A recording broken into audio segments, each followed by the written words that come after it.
प्यारे दोस्तों, बहुत-बहुत स्वागत है आपका अपने चैनल यूजीसी नेट साहित्य दर्पण में। तो फ्रेंड्स सभी को गुड मॉर्निंग, सुप्रभात।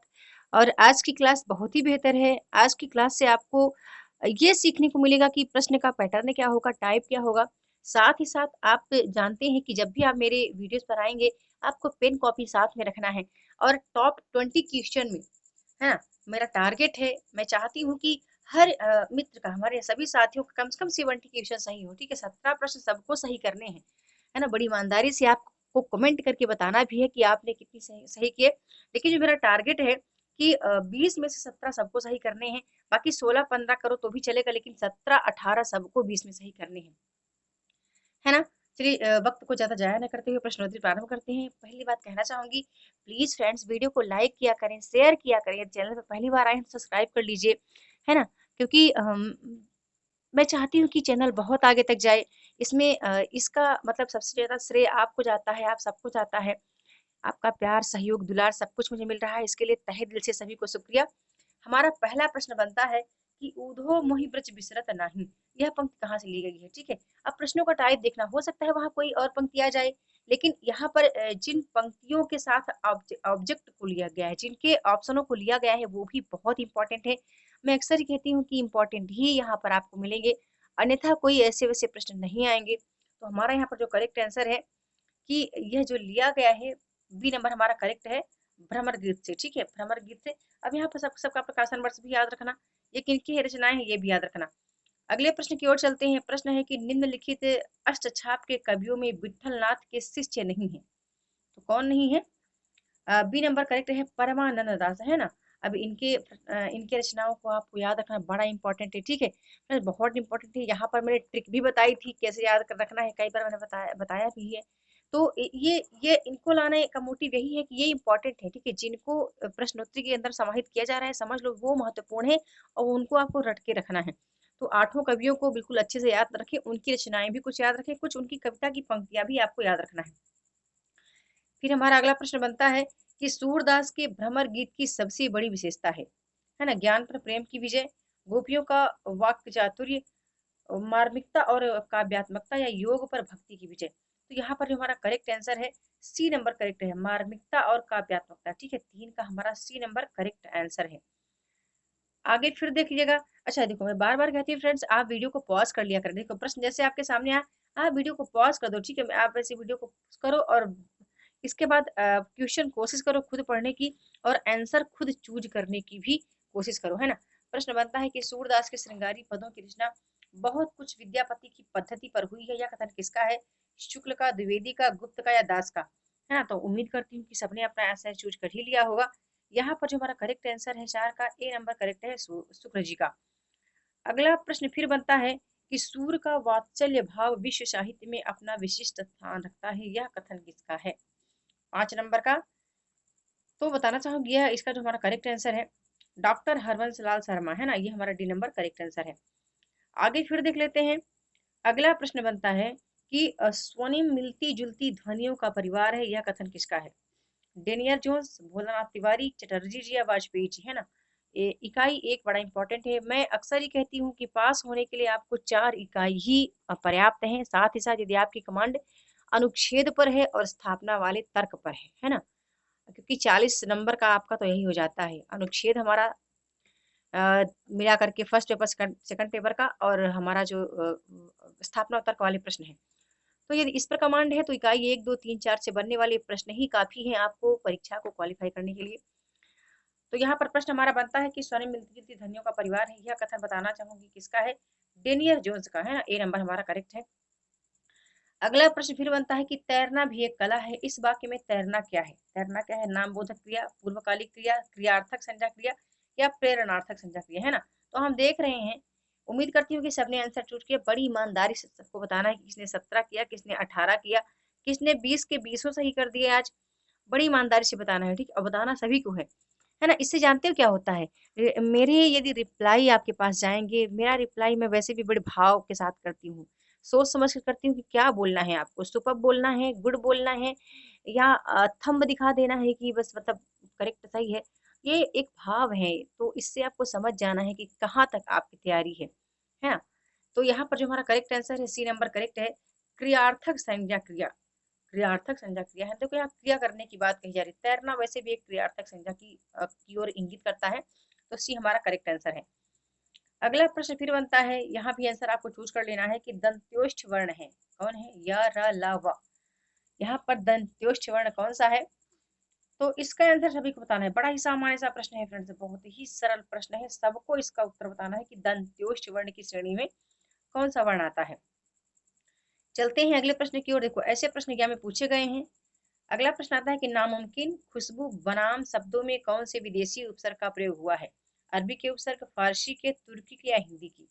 तो उम्मीद करती हूँ कि सबने अपना आंसर चूज कर लिया है। यहाँ पर जो हमारा करेक्ट आंसर है बी नंबर करेक्ट है, फारसी के उपसर्ग इन शब्दों में प्रयोग हुए हैं। अगला प्रश्न फिर आता है कि छायावादी काव्य की प्रवृत्ति नहीं है, है और नहीं है वाले प्रश्न 3 से 4 से 5 प्रश्न हैं। 5 से 6 प्रश्न ऐसे हैं जो कि है या नहीं पर आधारित होते हैं, तो भी आपको वहाँ मिस्टेक नहीं करना है। यहाँ पर हमारा जो करेक्ट आंसर है, बड़े ध्यान से देखिएगा, वीडियो को पॉज कीजिए, ध्यान से देखिए। हमारा करेक्ट आंसर है बी नंबर, प्रकृति का सामान्य चित्रण छायावादी की प्रवृत्ति नहीं है। ऐसा क्यों है, क्योंकि आपको पता है कि प्रकृति का विशेष चित्रण छायावादी काव्य की प्रवृत्तियों में देखा जाता है ना।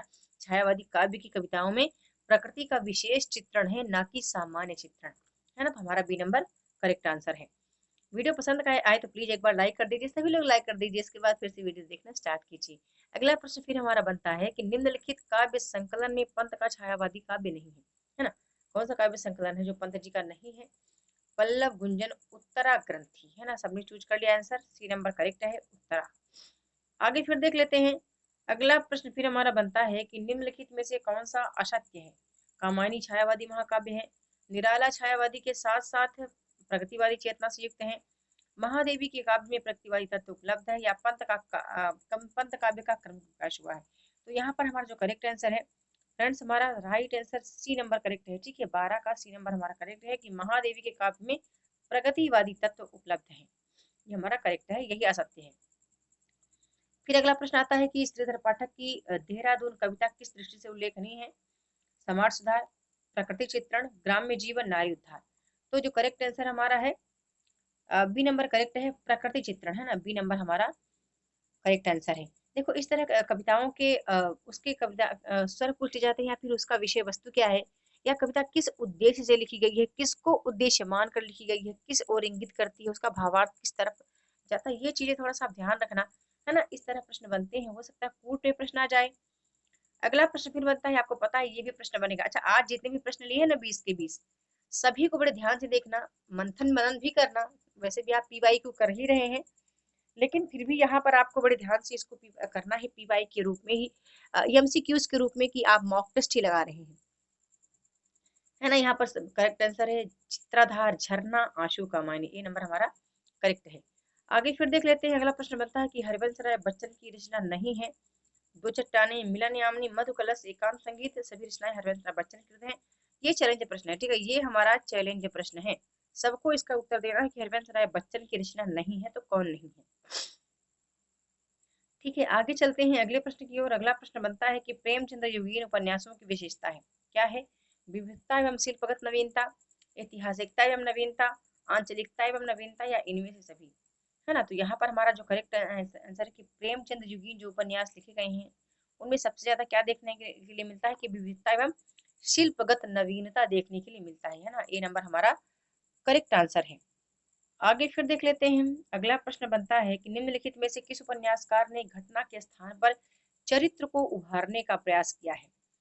प्रेमचंद्र, गहमरी जी, देवखत्री जी, या भट्ट जी, है ना। हम लोग सभी जानते हैं कि गहमरी जी और इनके जो खत्री जी के निबंध जो उपन्यास थे, सभी जानते हैं। किसी का जासूसी से, किसी का जासूसी या अय्यारी से, किसी का मतलब ऐसे उपन्यास जो हैं जो काफी डरावनी, सरकटीलास, है ना। इस तरह के उपन्यास इन्होंने लिखे हैं गहमरी जी ने।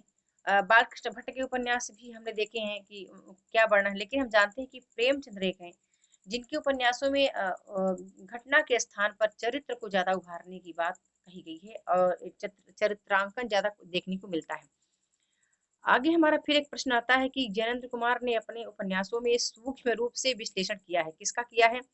पात्रों की मानसिक प्रवृत्तियों, दर्दों का, सामाजिक सुधार का, कृषकों की समस्या एवं काम पीड़ा एवं अहम का समर्पण देखने को मिलता है ना। तो सबसे ज्यादा क्या देखने को मिलता है जन्म के उपन्यासों में? पात्रों के मानसिक प्रवृत्तियों एवं अंतर्द्वंद का, है ना। ए नंबर हमारा करेक्ट आंसर है। आगे फिर देख लेते हैं अगला प्रश्न, है ना। सभी को मैंने कहा है कि वीडियो को पॉज करके आंसर चूज किया करें।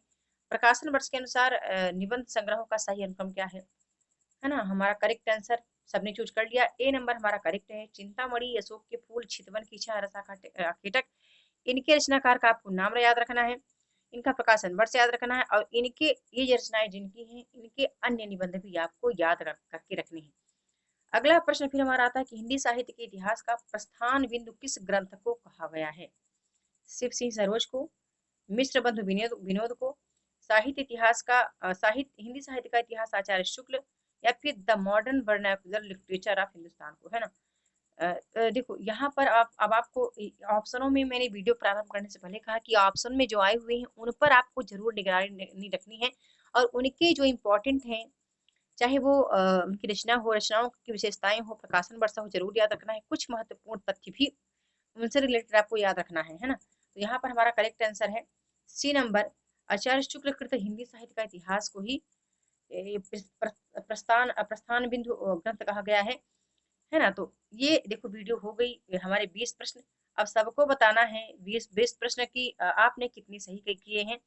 चलिए मिलते हैं नेक्स्ट वीडियो में। और हाँ, एक बात कहना चाहूंगी, जितने लोग मेरा टेलीग्राम ग्रुप ज्वाइन नहीं किए हैं कर लीजिए, क्योंकि वहां पर सेलेक्टेड इस तरह के प्रश्नों के PYQ आज से स्टार्ट हो रहे हैं, ठीक है। आज से स्टार्ट हो रहे हैं। बेशक वहाँ कम प्रश्न होंगे, कम का मतलब 20-30 जो भी होंगे, लेकिन इंपॉर्टेंट होंगे, है ना। ऐसे मतलब ऐसे ही कोई मतलब भूसा जैसे भरने वाला प्रश्न ना होगा, इंपॉर्टेंट होंगे, जहाँ से आप कुछ सीख पाओगे, खुद को निखार पाओगे। तो जो वक्त आपके पास है वो टेलीग्राम ग्रुप पर आप दे सकते हैं, और वहां से क्विज करके खुद को भी माप सकते हैं। तो है ना, वीडियो पसंद आए तो लाइक कीजिएगा। चैनल के साथ बने रहने के लिए बहुत बहुत धन्यवाद।